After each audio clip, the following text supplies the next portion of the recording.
ஊக்கமான உழைப்பு என்பது எளிதில பரவக்கூடிய ஒன்று. வெகு வேகமாக எல்லோரிடமும் பரவிவிடும். நம்முடைய சுறுசுறுப்பு மற்றவர்களிடம் எளிதில தொற்றிக் கொள்வதோடு நம்மை மதிப்புக்குரிய மனிதராகவும் அவர்கள் பார்வையில உயர்த்தி கொண்டே போகும். அதனால் அவர்கள் நம் மீது நேசம் காட்ட ஆரம்பித்து விடுவார்கள். நாம் கேட்காமலேயே நமக்கு உதவிடவும், நம் மூலம் அவர்கள் உயர்ந்திடவும் நம்முடனேயே வர தயாராகியும் விடுகிறார்கள். எல்லோரையும் மகிழ்ச்சிக்கு உள்ளாக்குவது நாம் முடிவு செய்து உண்மையுடனும் ஊக்கத்துடனும் உழைக்க ஆரம்பிப்பதுதான் என்றே.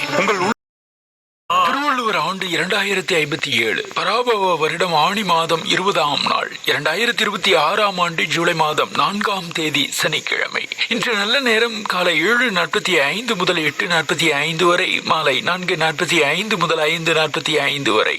இன்று காலை 10:57 வரை சதுர்த்தி திதி, பின்பு பஞ்சமி திதி. இன்று பிற்பகல் 12:30 வரை அவிட்டம் நட்சத்திரம், பின்பு சதயம் நட்சத்திரம்.